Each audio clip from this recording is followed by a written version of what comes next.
नमस्कार दर्शकों, आज हम आपको लेकर चलेंगे 511 वर्ष पूर्व की उस ऐतिहासिक घटना की ओर जिसके रहस्य से पर्दा संत रामपाल जी महाराज ने उठाया। और इस घटना का संबंध एक ऐसे महापुरुष से है जिसे कोई संत तो कोई कवि तो कोई भगवान मानता है, जिनका नाम है कबीर साहब जी। जी हाँ दर्शकों, कबीर साहब को कोई संत तो कोई कवि तो कोई भगवान मानता है, लेकिन दर्शकों संत रामपाल जी महाराज ने इस ऐतिहासिक घटना का रहस्य जिन साक्ष्यों के साथ दिया है, जिसे जानने के बाद आप स्वयं इस निर्णय तक पहुंच जाएंगे कि वास्तव में कबीर जी कौन थे। तो इस रहस्य को जानने के लिए देखिए यह पूरा वीडियो।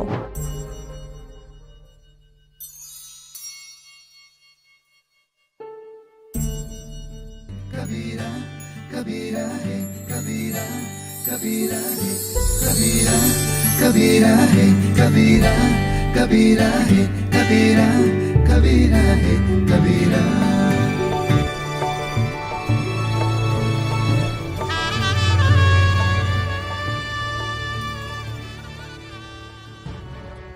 पूर्ण परमात्मा सर्वश्रेष्ठी रचनहार कबीर देव प्रत्येक युग में इस धरा पर अवतरित होते हैं और एक आम जन साधारण की तरह लीला करते हुए अपने वास्तविक घर यानी सतलोक की जानकारी भक्त समाज को देते हैं। लेकिन उस समय अधिकांश लोग परमेश्वर की पहचान नहीं कर पाते। लगभग 625 वर्ष पूर्व पूरी सृष्टि को बुनने वाले कबीर साहिब जी काशी नगर की जुलाहा बस्ती में एक टूटी सी झोपड़ी में 120 वर्ष तक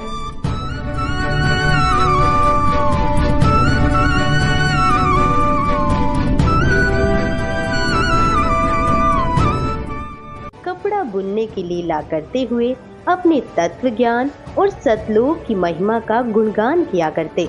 उन्होंने समाज में फैले पाखंडवाद को समाप्त किया और भक्तों को एक सच्ची भक्ति का मार्ग दिखाया। इस भक्ति के फल स्वरूप लोगों को परमात्मा का वास्तविक लाभ मिलने लगा। इससे प्रभावित होकर उस समय के हिंदू और मुस्लिम दोनों धर्मों के 64 लाख श्रद्धालु कबीर परमेश्वर जी के शिष्य बन गए। वहीं दूसरी तरफ कबीर परमेश्वर जी को एक आम भक्त संत व गरीब जुलाहा समझ उस समय के मुल्ला काजी पंडित और ब्राह्मण कबीर साहिब जी की महिमा चारों ओर फैलते देख ईर्ष्यावश आए दिन उन पर जुल्म करने की अस्थायी कोशिश करते ही रहते थे।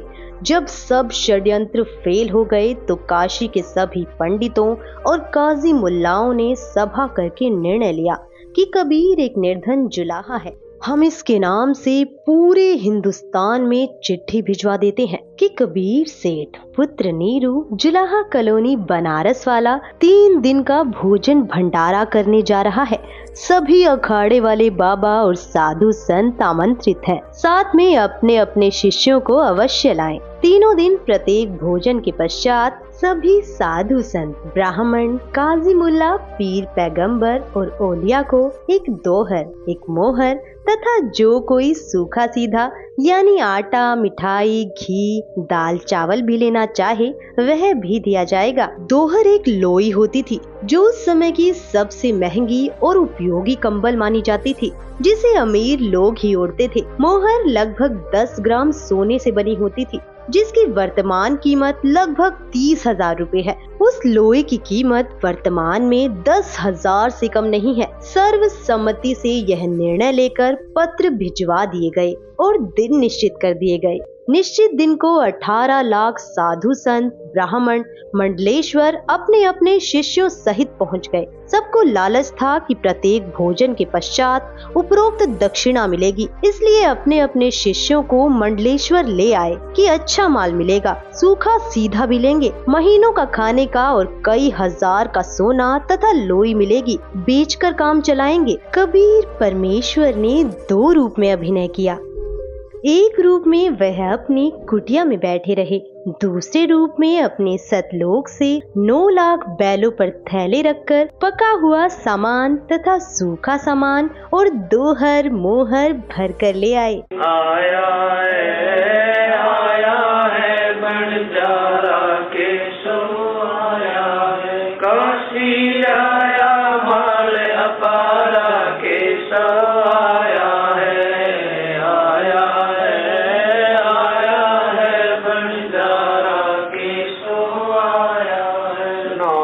बोडी बड़ी विशंबर 9 लख बोडी बड़ी विशंबर दिया कबीर भंडारा के सो आया है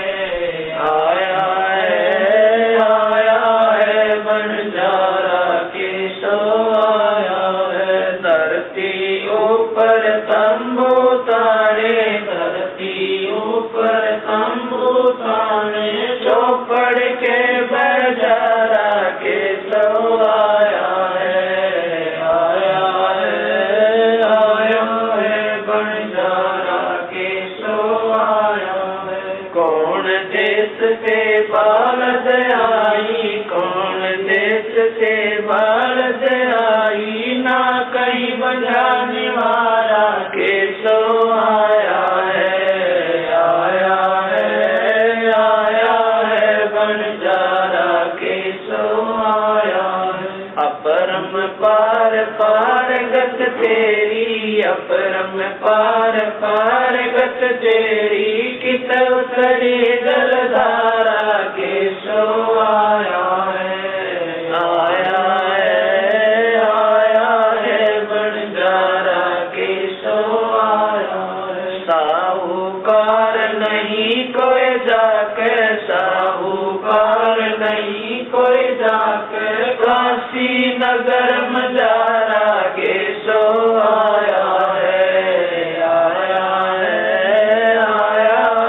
बंजारा के सो आया है दास गरीब कल्प से उतरे दास गरीब कल्प से उतरे जिया पे अलग कर तारा के सो आया है बंजारा के सो आया है दास गरीब कल्प से उतरे दास गरीब कल्प से उतरे जिया पे अलग कर तारा के सो आया है बंजारा के सो आया है काशी के बाजार में टेंट लगाकर सारा सामान टेंटों में रख दिया और कुछ सेवक भी सतलोक से साथ आए थे जो सभी व्यवस्थाएं संभाल रहे थे। भंडारा शुरू कर दिया गया। 3 दिन तक चिट्ठी में लिखे अनुसार सभी दक्षिणा दी गई। उस समय भोजन भंडारे में दिल्ली का राजा सिकंदर लोधी भी आया था और उसका निजी पीर शेख तकी भी आया था। शेख तकी उपरोक्त षड्यंत्र का मुख्य सदस्य था। उसने सिकंदर लोधी को भी पत्र भिजवाया। वह चाहता था कि किसी तरह सिकंदर लोधी के दिल से कबीर जी उतर जाएं और मेरी महिमा बढ़े। उस शेख का अनुमान था कि अब की बार कबीर काशी से भाग जाएगा और भंडारे में पहुँचे साधु कबीर को गालियां दे रहे होंगे। राजा भी कबीर जी का प्रशंसक नहीं रहेगा। परंतु जब वे भंडारे के स्थान पर पहुँचे तो देखा कि लंगर चल रहा है और सभी दक्षिणा दी जा रही है। सभी साधु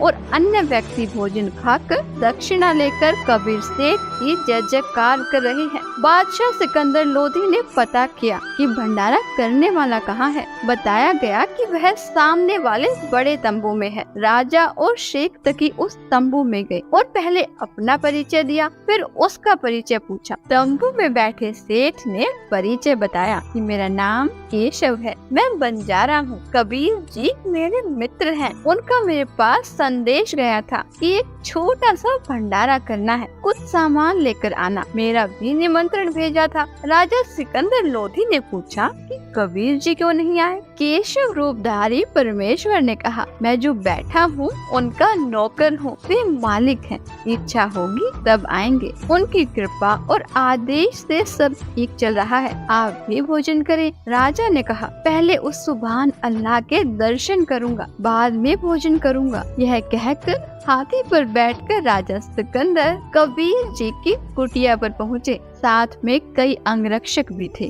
कबीर परमेश्वर जी को संत रविदास जी ने सुबह ही बता दिया था कि हे कबीर जी, आज तो विरोधियों ने बनारस छोड़कर भगाने का कार्य कर दिया है। आपके नाम से झूठे पत्र भेज रखे हैं और ऐसा ऐसा लिखा है। लगभग 18 लाख व्यक्ति, साधु संत लंगर खाने पहुंच चुके हैं। कबीर जी ने कहा कि मित्र आजा, बैठ जा, दरवाजा बंद करके साकर लगा ले। आज का दिन बिताकर रात्रि मैं अपने परिवार को लेकर भाग जाऊंगा, कहीं अन्य शहर गांव में निर्वाह कर लूंगा। जब उन्हें कुछ खाने को मिलेगा ही नहीं तो चिल्लाकर गाली गलौज करके चले जाएंगे। हम साकर नहीं खोलेंगे, यदि किवाड़ तोड़ेंगे तो हाथ जोड़ लूंगा कि मेरा सामर्थ्य आपको भंडारा कराने का नहीं है। गलती से पत्र डाले गए, मारो भावे छोड़ो। दोनों संत माला लेकर भक्ति करने लगे। मुँह बोले माता पिता तथा मृतक जीवित किए हुए लड़का तथा लड़की सुबह सैर को गए थे। इतने में दिल्ली के बादशाह सिकंदर लोधी ने दरवाजा खटखटाया। संत रविदास जी ने कहा, प्रभु लगता है कि अतिथि यहाँ पर भी पहुँच गए हैं। कबीर जी ने कहा, देख सुराग से, बच्चे तो नहीं आ गए हैं। रविदास जी ने देखकर बताया कि नहीं, कोई और ही है। 2-3 बार दरवाजा खटखटाकर राजा सिकंदर लोधी ने अपना परिचय देकर बताया कि आपका दास सिकंदर आया है, आपके दर्शन करना चाहता हूँ। परमेश्वर कबीर जी ने कहा, राजन आज दरवाजा नहीं खोलूंगा, मेरे नाम से झूठी चिट्ठियाँ भेज रखी हैं। लाखों संत भक्त पहुँच चुके हैं। रात्रि होते ही मैं अपने परिवार को लेकर कहीं दूर चला जाऊंगा। सिकंदर लोधी ने कहा, परवरदिगार आप मुझे नहीं बहका सकते, मैं आपको निकट से जान चुका हूँ। आप एक बार दरवाजा खोलो, मैं आपके दर्शन करके ही जलपान करूँगा। परमेश्वर की आज्ञा से रविदास जी ने दरवाजा खोला तो सिकंदर लोधी मुकुट पहने पहने ही चरणों में लौट गया और बताया कि आप अपने आप को छिपा कर बैठे हो। आपने कितना सुंदर भंडारा लगा रखा है। आपका मित्र केशव आपके संदेश को पाकर सर्व सामान लेकर आया है। आपके नाम का अखंड भंडारा चल रहा है। सभी अतिथि आपके दर्शनाभिलाषी हैं। कह रहे हैं कि देखे तो कौन है कबीर सेठ जिसने ऐसे खुले हाथ से लंगर कराया है। मेरी भी प्रार्थना है कि आप एक बार भंडारे में घूमकर सबको दर्शन देकर कृतार्थ करें। तब परमेश्वर कबीर जी उठे और कुटिया से बाहर आए तो आकाश से कबीर जी पर फूलों की वर्षा होने लगी और आकाश से आकर सिर पर सुंदर मुकुट अपने आप पहना गया। तब हाथी पर बैठकर कबीर जी तथा रविदास जी व राजा चले तो सिकंदर लोधी परमेश्वर कबीर जी पर चंवर करने लगे और पीलवान से कहा कि हाथी को भंडारे के साथ लेकर चल। जो भी देखे और पूछे काशी वालों से कि कबीर सेठ कौन सा है, उत्तर मिले कि जिसके सिर पर मोर पंख वाला मुकुट है यह है कबीर सेठ, जिस पर सिकंदर लोधी दिल्ली के बादशाह चंवर कर रहे हैं। सभी एक स्वर में जय बोल रहे थे। जय हो कबीर सेठ की, जैसा लिखा था वैसा ही भंडारा कराया है। ऐसी व्यवस्था कहीं देखी न सुनी। भोजन खाने का स्थान बहुत लंबा चौड़ा था। उसमें घूमकर फिर वहाँ पर आए जहाँ पर केशव टेंट में बैठा था। हाथी से उतरकर कबीर जी तंबू में पहुँचे तो अपने आप एक सुंदर पलंग आ गया। उसके ऊपर एक गद्दा बिछ गया, ऊपर गलीचे बिछ गए जिसके झालरों में हीरे पन्ने लाल लगे थे। टेंट को ऊपर कर दिया गया जो 2 तरफ से बंद था। खाना खाने के पश्चात सब दर्शनार्थ वहां आने लगे। तब परमेश्वर कबीर जी ने उन परमात्मा के लिए घर त्याग कर आश्रमों में रहने वालों तथा अन्य गृहस्थ व्यक्तियों और ब्राह्मणों को आपस में अर्थात केशव तथा कबीर जी ने आध्यात्मिक प्रश्न उत्तर करके सत्य ज्ञान समझाया।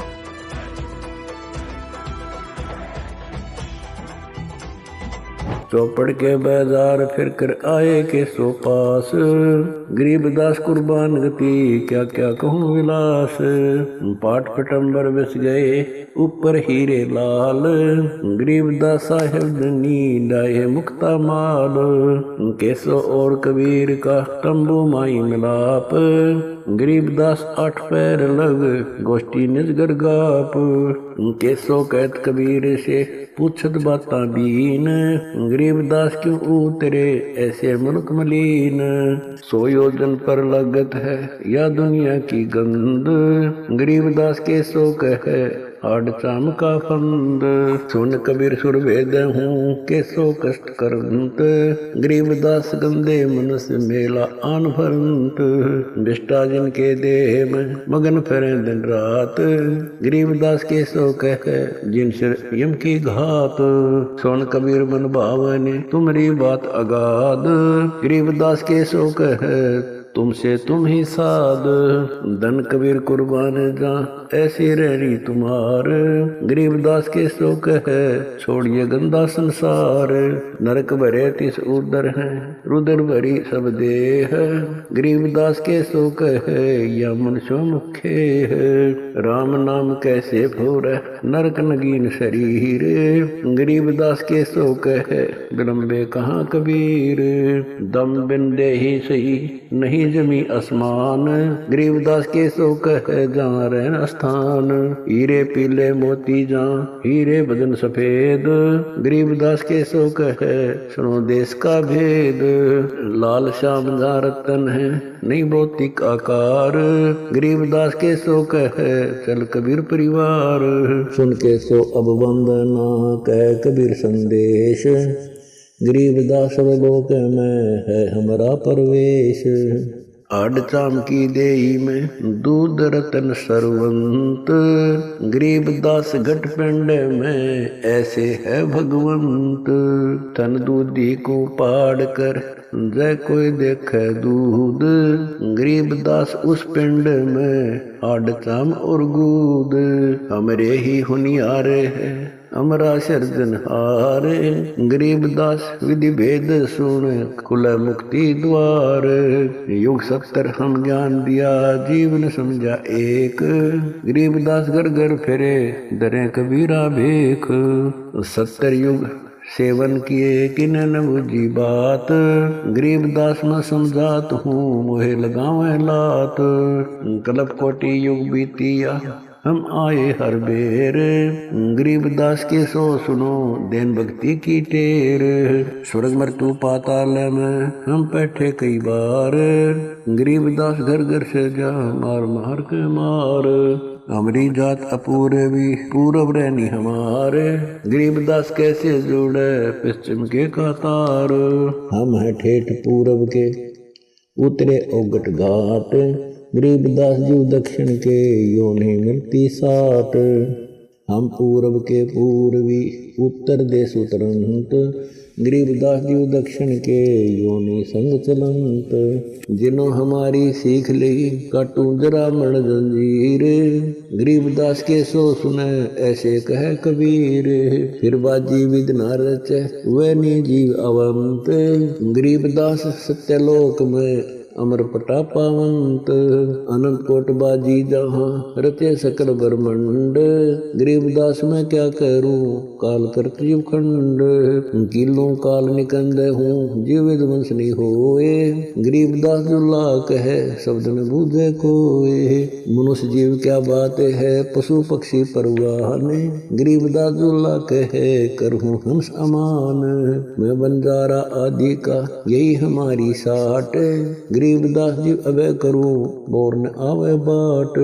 एक गाड़ा एक जलाइए यानी मोए सुहाए, गरीबदास सतलोक में देवों जीव पहुँचाए। सुन कबीर के शोक है जो कुछ करो सो कीन, गरीबदास मुख्तार तुम ही दीन वे दीन। सुन सतगुर तो से कहूँ तुम हो दीन दयाल, गरीबदास आदीन में तुम साहिब अब्दाल।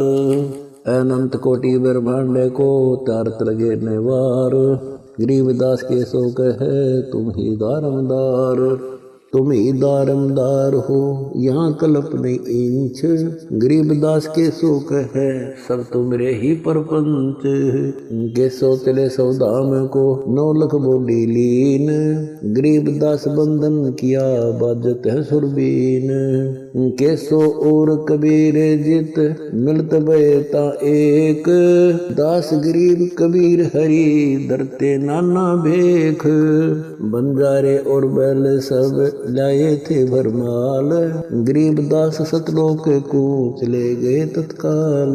आवत जाते ना लखे कौन जाम प्रकाश, गरीबदास बुध है कहाँ गए हरिदास। हरि में हरि के दास है दासन के हरि पास, गरीबदास पद अगम गति सात की उदास। चलो सिकंदर बादशाह क्यों व्यर्था वक्त कमाए, गरीबदास उस पीर के तन मन लगी भाए। जेता शहर कबीर का हमरे बहुत अनेक, गरीबदास सिख तक के लगी जुबान नेक। गूंगा भया बोले नहीं जवाब जुबान, गरीबदास मारा पड़ा बिन ही करो कमान। एता दोष दरे कहाँ दग्ध जमी आसमान, गरीबदास गूंगा भया बहरा हुआ कान। 8 पहर यानी 24 घंटे तक सत्संग करके उनका अज्ञान दूर किया। कई लाख साधुओं ने दीक्षा ली और अपना कल्याण कराया। विरोधियों ने तो परमेश्वर का बुरा करने की कोशिश की, परंतु परमात्मा को इकट्ठे करे कराए भक्त मिल गए अपना ज्ञान सुनाने के लिए। उन भक्तों को सतलोक से आया हुआ उत्तम भोजन कराया, जिसके खाने से अच्छे विचार उत्पन्न हुए। उन्होंने परमेश्वर का तत्व ज्ञान समझा, दीक्षा ली तथा कबीर जी ने उन्हें वर्षों का खर्चा भी दक्षिणा रूप में दे दिया। सब भंडारा पूरा करके सर्व सामान समेट कर बैलों पर रखकर जो सेवक आए थे वे चल पड़े। तब सिकंदर लोधी, शेख तकी, कबीर जी, केशव जी तथा राजा के कई अंगरक्षक भी खड़े थे। अंगरक्षक ने आवाज लगाई, बैल धरती से 6 इंच ऊपर चल रहे हैं, पृथ्वी पर पैर नहीं रख रहे। यह लीला देखकर सब हैरान थे। फिर कुछ देर बाद देखा तो आसपास और दूर तक न बैल दिखाई दिए और न बंजारे सेवक। सिकंदर लोधी ने पूछा, हे कबीर जी, बंजारे और बैल कहाँ गए? परमेश्वर कबीर जी ने उत्तर दिया कि जिस परमात्मा के लोक से आए थे उसी में चले गए। उसी समय केशव वाला स्वरूप देखते ही देखते कबीर जी के शरीर में समा गया। सिकंदर राजा ने कहा, हे अल्लाहु अकबर, मैं तो पहले ही कह रहा था कि यह सब आप कर रहे हो, अपने आप को छिपाए हुए हो। शेख तकी तो जल भुन रहा था, कहने लगा कि ऐसे भंडारे तो हम मने को कर दे, यह तो महोछा सा किया है, हम तो जग जोनार कर देते। महोछा कहते हैं वह धर्म अनुष्ठान जो किसी पुरोहित द्वारा पितृदोष मिटाने के लिए थोपा गया हो। उसमें व्यक्ति बताए गए नग मन मारकर सस्ती कीमत के लाकर पूरे करता है, हाथ सिकोड़ कर लंगर लगाता है। जिसके घर कई वर्षों के बाद संतान उत्पन्न होती है तो दिल खोल कर खर्च करता है, भंडारा करता है तो खुले हाथों से। संत गरीबदास जी ने उस भंडारे के विषय में जिसकी जैसी विचारधारा थी यह बताई। गरीब कोई कहे जग जो नार करी है, कोई कहे महोछा, बड़े बड़ाई करया करें गाड़ी काटे ओछा। भावार्थ है कि जो भले पुरुष थे वे तो बड़ाई कर रहे थे कि जग जो नार करी है, जो विरोधी थे वो ईर्ष्यावश कह रहे थे कि क्या खाक भंडारा किया है, यह तो महोछा सा किया है। जब शेख तकी ने ये वचन कहे तो वह गूंगा तथा बहरा हो गया और शेष जीवन पशु की तरह जिया। अन्य के लिए उदाहरण बना कि अपनी ताकत का दुरुपयोग करना अपराध होता है और उसका भयंकर फल भोगना पड़ता है। दर्शकों, अभी आपने देखा कि पूर्ण परमात्मा कबीर जी ने अपनी समर्थता का परिचय देते हुए 3 दिन तक 18 लाख साधु संतों को केशव बंजारा रूप में सतलोक से आकर भंडारा कराया था। और ऐसे ही दिव्य भंडारे को वर्तमान समय में संत रामपाल जी महाराज द्वारा 10 से अधिक सतलोक आश्रमों में साल में 6 बार करवाए जाते हैं, जिसमें पूरे विश्व को आमंत्रित किया जाता है, जिससे यह सिद्ध होता है कि समर्थ पूर्ण परमात्मा कबीर जी ही वर्तमान समय में संत रामपाल जी महाराज के रूप में इस धरा में मौजूद हैं, क्योंकि समर्थ कबीर परमात्मा के बिना पूरे विश्व को भंडारा कराना संभव नहीं है। दर्शकों, इस वीडियो में आपने कबीर साहिब की 18 लाख साधु संतों को दिव्य भंडारा कराने की एकमात्र लीला के विषय में जाना, लेकिन कबीर परमात्मा ने आज से लगभग 600 वर्ष पूर्व ऐसी अनेक लीलाएं की थीं। कबीर साहिब की संपूर्ण लीलाओं की विस्तृत जानकारी जानने के लिए संत रामपाल जी महाराज के मंगल प्रवचनों को प्रतिदिन देखिए संत रामपाल जी महाराज YouTube चैनल पर।